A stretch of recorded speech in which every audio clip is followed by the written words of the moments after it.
everyone, this is my side of the story. Kama kawaida, you know, this is Cookie the baddest, Cookie the illest, Cookie the lyrical mistress. And today I'm with Afa. What's up? Me and Afa go way back. Yeah. Yeah, this is not the first time, by the way. Sindio? But it's been a very long time since we saw each other. Yeah. Yes, how have you been, first of all? I've been good. I've missed you, man. Me too. And then I wasn't even able to come for you. I'm so sorry about that. A lot happened that day. Yeah. No, it's been a year. I mean, like, just moved to Brooklyn. It's been crazy, man. Just trying to chase the dream. Is it the American dream? Well, not really. I'm trying to get more into the music industry business. Yes. On the other side. On that side. And it's been difficult. But we're here, man. We're still pushing, we're still grinding. How do you feel about the music business in the States compared to Kenya? Well, of course, to be honest, the music industry over there is levels above ours. Of course. Like, they have the infrastructure, they have way more marketing spend, way more just money floating around. Yes. So many more people are invested in it. Yes. And for me, like, one of my biggest goals is to see how we can bridge that gap. Yes. And see if we can leverage what they have going on with what we have going on. True. And then we can also, like, do something big. So, recently you've released a project, by the way. Yes. Please tell us about that project. Because I just heard you have some new projects. I heard the music, first of all. And it's not just the same type of music we've been doing. Because, guys, Afam is also one of my best producers. An amazing guy, Tumefanya Zombie. Yes. A very dope hit song. Yes, so we were talking about the project that you have released there. Please tell us about it. Okay, sure. So the project I released is called IRL, In Real Life. You know me what I thought? What did you the other IRL link. Oh yeah, but it's URL or IRL? That's a URL. No. This one is IRL.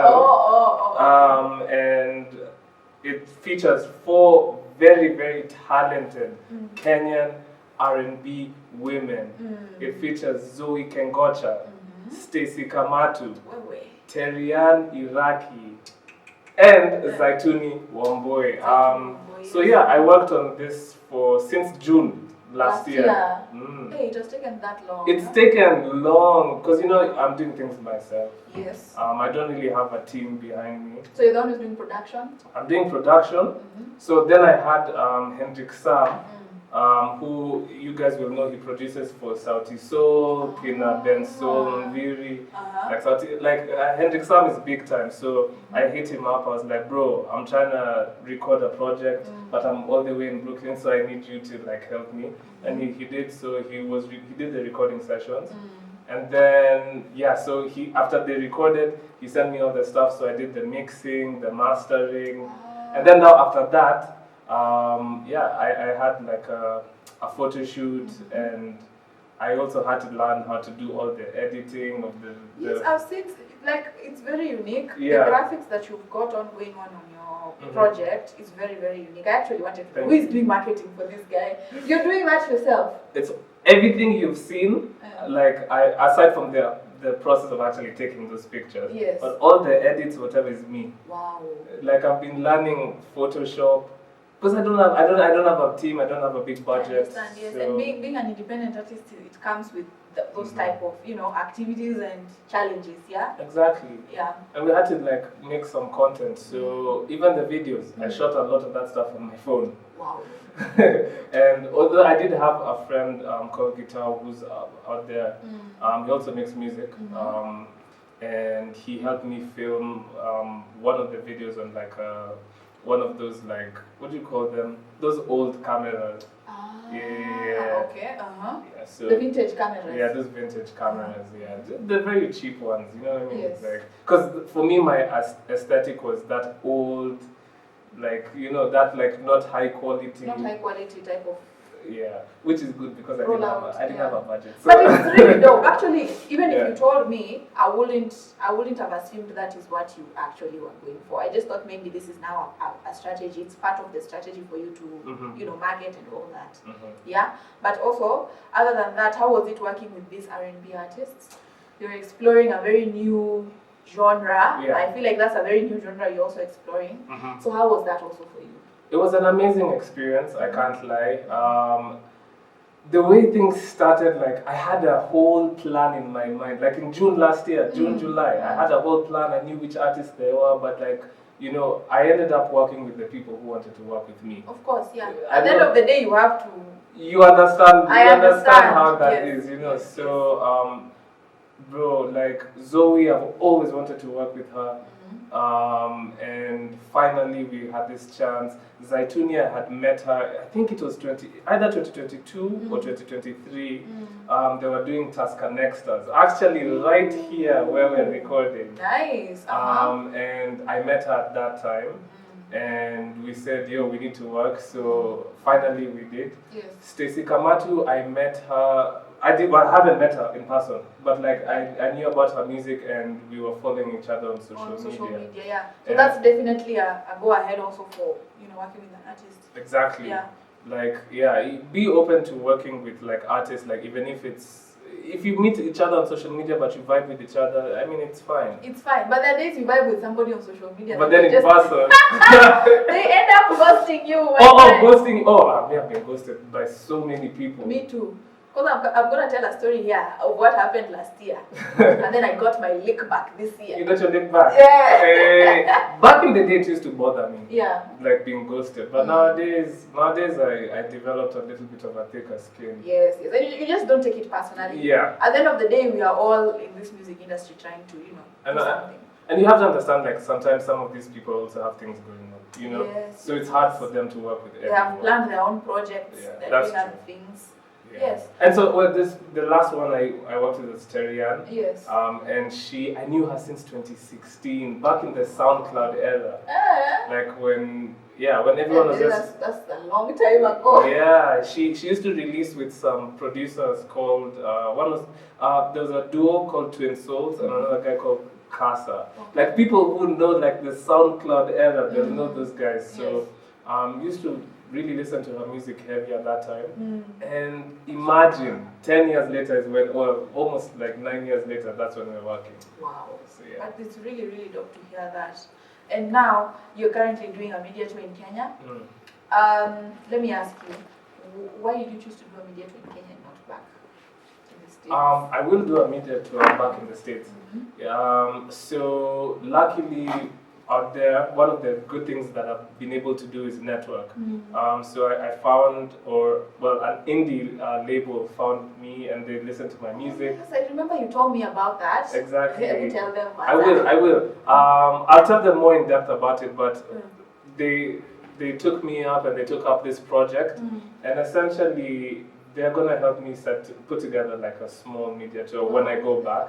But because obviously this is a Kenyan project, I had to be here for the release and just to like feel the energy around here, you know. So that's kind of what like. Which I see a lot of artists do. Even if they're in the States, they come back to do their media tour here. Oh, okay. But we look forward to seeing you. You know, also doing some media tours back there. It's really, really dope. And then now you have been signed as an indie artist. Please tell us about that. Okay. How did that materialize?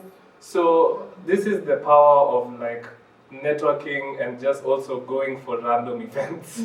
So I randomly, I was in Brooklyn, I didn't know anything. So I went on this site called Eventbrite. And I didn't even have that much money. So I was looking for free events. Oh, to go to. Yeah, just to go to. So some guys were throwing like a R&B, like a cappella event where people just go and sing. And so I just went. It was like in somebody's like backyard. Oh, like it wasn't something. Yeah. Even I'm watching your stories, I think you're just perambulating there in the street. No, imagine it was just like in a backyard space. And so the DJ is a dude called Rodney Hazard. And I just met him. And it turns out he was also the guy who put together that whole event. Wow. And so at the time, I just connected with him. I was like, this is sick, this is dope, like, hopefully we can get to talk. Then after that event happened, now, you know, you go on social media to see who these people you're connected with are. And I was like, bro, he's so well connected, man. Like, he has a creative agency called Le Loop. And they're doing big things, man. Wow. They've worked with like people like Lizzo, like Kesha. I think they've even done some stuff with like Beyonce's charity, Be Good. So they usually just help with like creative direction, like if maybe like a brand is looking for artists, they kind of help put together that stuff and produce like a whole concept around it. So yeah, and he also has now a small label that he's trying to start with Le Loop. And so I was like, bro, like I need to like talk to him, and you know, this guy, like he's such a humble guy.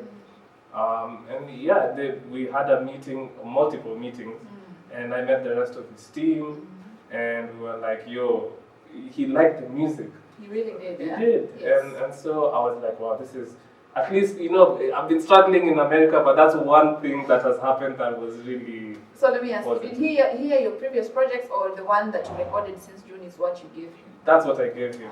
Okay. Yeah. I mean, if I sent him the stuff that I've worked on before, I mean, he's seen them now, of course, but I don't know if they, like... And I feel like it also doesn't resonate with that audience. Yeah. It's not their type of music or something they would love to push. Yeah, exactly. Yeah. So the beauty about this specific project, remember how I said I want to like bridge like both industries? Yes, yes. Because the sound is very inspired by like what they usually do out there. It's like that dance, like R&B sound, so it's familiar. Yes. But then, to them. Yeah. But then we have Stacey Kamatu and Zaituni like singing in Kiswahili and Kikuyu. So like now we are also adding our own flavor. So that's what adds. I think I understand what you're trying to to come up with. But congratulations, Thank you so much. Really dope. Thank you. So far you've done a few media tours here in Kenya. Yeah. How do you feel being back in Kenya, by the way? I love it. I love being back in Kenya. This is Chumi of Kasongo. Okay. So that's the thing, like in my mind I have to separate the two. Obviously the economy, the political situation. It's really and then I remember you were on fire last year when you were back. Were you here or you not here? I wasn't here, but on TikTok. Bro, yeah, I know. Because it's something that really touched my heart, especially when you're so far away and you can't do anything about it. Yes. I couldn't go for any mandamanos.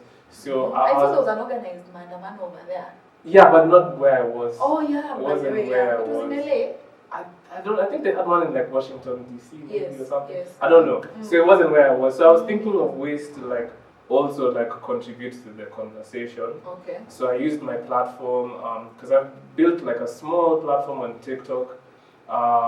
Usually I share music, but I was like, let me just kind of talk, like get these feelings out. Yes. So I shared that.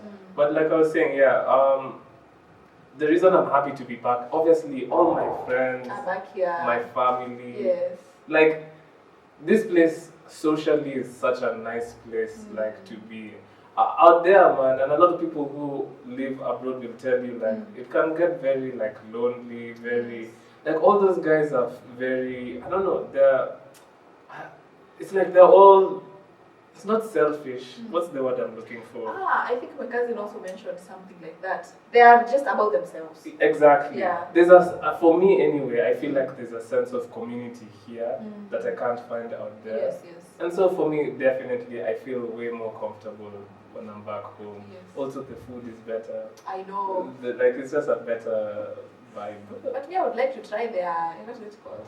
There's this thing that usually Popeyes. Oh, Popeyes. Yeah. Popeyes is amazing. I'm not gonna lie. Bro, the fast food is good, man. Yeah. So you have to try not to get addicted to it. Oh yeah, by the way. My favorite is Chipotle. Chipotle? It's Mexican food. So it's just like rice, and then they have this thing called like pico, which is essentially just kachumbari, and then like steak, beans. It's like kawaida food. And then they have mixed it together. And then they mix it together. So it's so nice. So I'm usually addicted to that. I think we can make our own local Chipotle here. So we can try it. So easily and with better ingredients. For real? Yeah. Do they have cheese?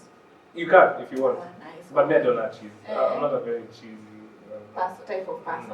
But how is culture shock taking you over there? Culture shock. It's big. Like like I was saying, that's one thing. The lack of community. I don't even know the people like the neighbors who are. Like, how are you going to know them? Yeah, true. Like everyone has their own. They're busy. Yeah. They're doing their own thing. Exactly. So that's one culture shock, and then so now I'm based in Brooklyn, and bro, it's so busy.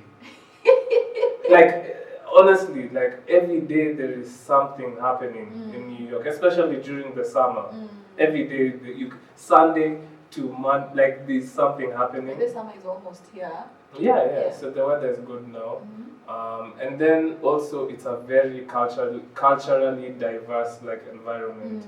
So every day you're seeing different, like you're seeing Mexicans, you're seeing Indians, you're seeing Africans, Jamaicans, Caribbean, like Kenyans. Yeah. Like you're just seeing like everybody, you know, like here, like we just see each other, and then you see a white person, it's like, oh, that's a white person. But like there, you're just seeing so many different cultures, and then there's so many different foods and everything. So it's just like very culturally like overwhelming. Ah, I see. Okay, and also currently there has been this thing for ICE going on. Yeah. How was that for you? Well, for me, it wasn't much of an issue. But like in general, I think it's kind of sad. People are almost like hiding. For real? Some people are not even like taking their kids to school because they're worried they'll get deported. I know a lot of people are like even worried about leaving the country because now they won't be able to come back. Yes. But for me, luckily, my dad, like I had mentioned, he lives in the States and he has lived there for a while. Luckily enough, I did go there earlier, so I was able to get citizenship like. Oh, you really are a dual early citizen. I'm a dual citizen. Yeah, fam, sorry. See, no, so I was just lucky. So actually, to be honest, well, it's not luck. My dad had planned this like from A way very long time. back. Yes. So, and that's one of the reasons why I went abroad, Yeah. because I have the opportunity to, and I'm very cognizant of the fact that not many people get opportunities like this one. So I really want to use that like, but I want to use it for good, which is essentially bridging our industries. Yes, very true. And also, your expectation versus reality. You've been there before. Yeah, I've been there before. Yeah. Yeah. Now, how was it now going back there? What were you looking forward to, and what is that one reality that really hit you? It's tough. It's tough. Like real life is tough there.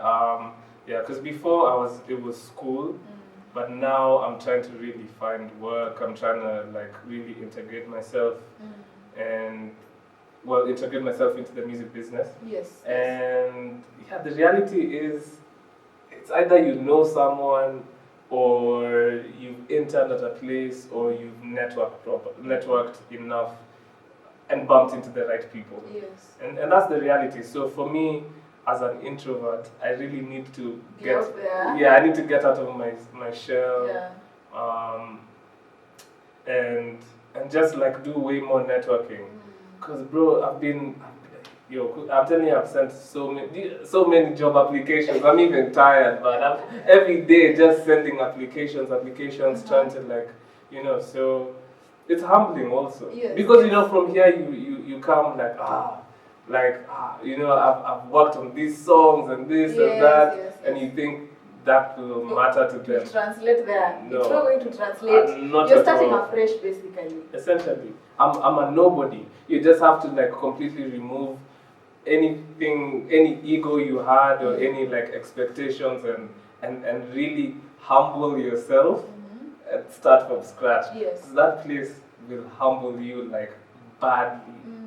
That's something that a lot of Kenyans don't, or just like diaspora don't tell you, man. Like out there, it's not easy. No, it's not. So let me ask you, what are some of the applications that you've made so far when you're there?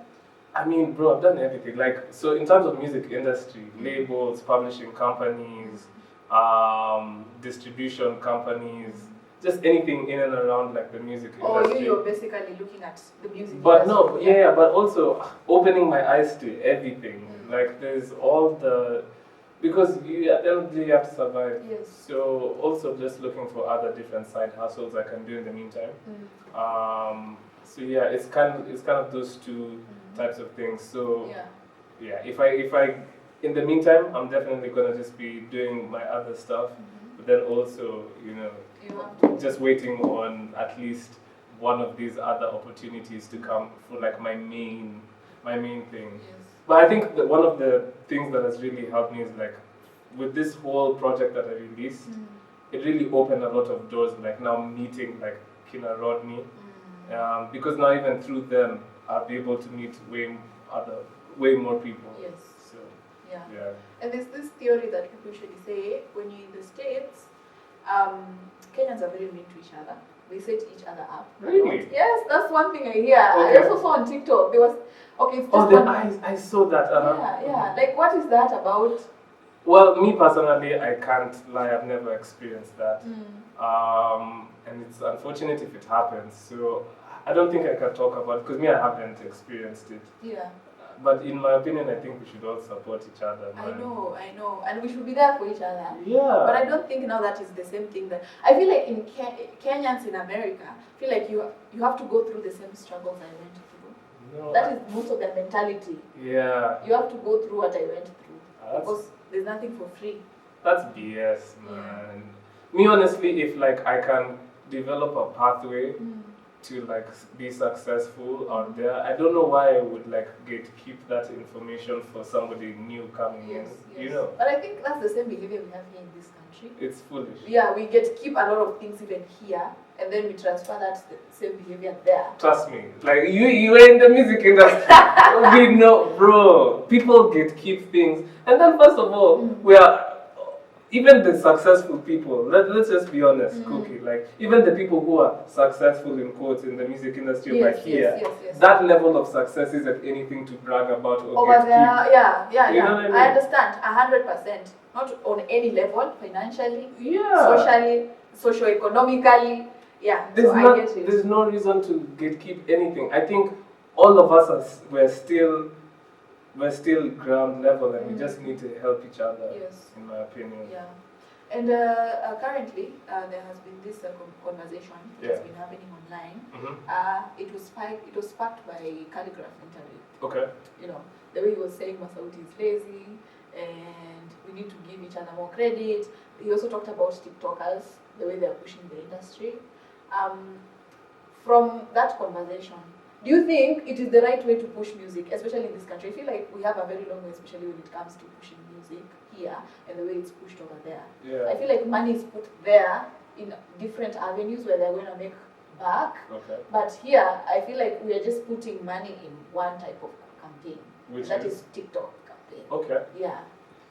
I think everything is a balance. I think there's a good thing about it. Like TikTok is the biggest like platform for music discovery now, right now. But you have to broaden your horizons for sure. Yes. So I don't know if I will agree with Calligraph's approach of putting somebody else down, but there's so much more to marketing music than just like the TikTok promotions and stuff like that. So, because I feel there's a lot of music becomes very volatile once it's marketed off on TikTok. Especially, I think maybe it's the culture that we have in this country, whereby we forget things very fast and we move on to the next. It's it's very hard to keep track of one thing. It's true. We have divided attention. Today this is happening, tomorrow this is trending, the next day this is trending. Yeah. So it's very hard to keep track of one thing or even push one thing. Yeah. The music landscape is so messed up because there's so many different people making music. So essentially, if even me, I released music like essentially a week and a half ago. Already that feels like such a long time ago. Yes. But you just have to remember, like, in-person activations is also very important. Like trying to get like actual people listening to your music. If you can do listening parties, if you can throw small shows. Bro, if you can, pitching, like, don't forget the guys like who also get music onto like mats and all that stuff. Definitely also focus on like streaming, but don't get too caught up in like playlisting and all that stuff because it's not the end all be all of like music. And then TikTok, of course, that's fine. Instagram, TikTok, getting your family and your friends to like talk about the music. If you're able to like put together like media tours, then you should do that. But don't be disappointed if you can't. There's also different, like there's also like smaller like niche like blogs and pages who support like artists. So if you can't get like an interview in Kiss FM, there might be a small blog that's doing something similar but on a very small level. Yes. Mess with those guys. Also that has to do with expectations. Yeah. reducing expectations. Okay, not like reducing it, but managing your expectations. Managing, yes, managing your expectations as an artist. Yeah. If this does not work, something else has to work eventually. Yeah, for sure. Yeah. And yeah, I've gone through it where I'm like, yo, my music is dope, like it deserves this stuff, and then when it comes out, like it's quiet, and then you just feel so sad. Yeah. Yeah. I know that feeling, trust me, 100%. I actually am releasing something else next week. Okay, or actually this week on Friday. So I really don't know how to feel about that. You know, I've been very, very much away from the music industry for a minute. Of course, a lot of things has come into play in the meantime when I was away. Understandable. But I am also very nervous about my release. I don't know how it's gonna perform. But you're fire. You're cooking the baddest. Cooking the illest. The illest. The lyrical mistress. And then now I'm going through this, it's not a transition, but I'm mixing some projects, it's gospel, but that is particularly for business purposes. Okay. And then now I'm doing this other part, which is very confusing as well for an artist. I mean, it's not bad to do that because a lot of artists, even Yashinsky has done gospel music. Yeah, but at the same time, it's very confusing because you don't know where you stand. You have this battle within yourself where you don't even understand which direction am I supposed to take. Yeah. But at the end of the day, you're just doing music for the sake of it. I was also thinking of exploring the EDM. EDM? Oh, like Kenyan-Nigerian Zao? Yes. Okay. Yes, because I think as an artist, you're not supposed to be. Actually, that would be sick, by the way. Because I feel like the people who hop on those, like, you know, Kenyan-Nigerian, Sofian Zao, Idaziz, they're mostly singing, whatever. But I've never seen, like, rappers go, or, like, you know, just doing some... some top shit on, like, EDM tracks. And that is what I was thinking. So that could be dope. Yeah. Yeah. Anyways, now that you're back, do it. I hope that you can be able to... You're living... Where are you living? I'm living on the 5th of April. 5th of April. Okay. Hey, hata Easter utabaki. Imagine. But then I'm feeling, I miss home so much. Yeah. But don't worry, home is home. At the end of the day, home is home. Yeah. And you'll be able to... Me, I wish you all the success by the way out there. Thank you so much. I really wish you all the success. Don't give up. I know things are not easy over there. They're not easy. But you'll make it. I hope so, man. Like, cause it gets really discouraging out there. I'm not gonna lie. Yeah. Real talk. You know, people say, "Oh, you've gone abroad. Like everything is dope." And for me, I was also expecting that. Like now, you're good. For me, that's what I was thinking. That's not. It's not the case, man. That place is tough. It's competitive, and nobody cares that who you are. Yeah. You just have to like humble yourself. You need to really appreciate the fact that we're in Kenya. Yes. Yeah. For sure. Anyway, thank you so much for coming through. Yo, thank you so much for having me, man. Like, I can't express how thankful I am. And anytime. Honestly, I have to say, man, like, I think you're such an amazing artist. Thank you. And I can't wait to hear more music. Yes. We have been in the studio, we've worked on, so I know when you get on the mic, like, you have a talent that people need to hear. Thank you so much. I appreciate that, Afam. He's a really dope producer. You guys send him your projects with cash on top. Yes. Yes. You know. Yeah, so we're going to wrap this up. I know you have something else that you got going on in the next few. So I'm gonna end it here. Okay. I hope I'll host you again. Yes. And I would like to know the progress now after you come back. You're coming back when? I'm coming. Well, we'll see. Maybe I can have you also on my podcast. Definitely. We can cross-pollinate. Yes, definitely. Yeah. And then maybe even come over there and interview you, hopefully, if our visa get approved. But then that's a thing. Have you seen how people are going to Australia? Yes, I have seen.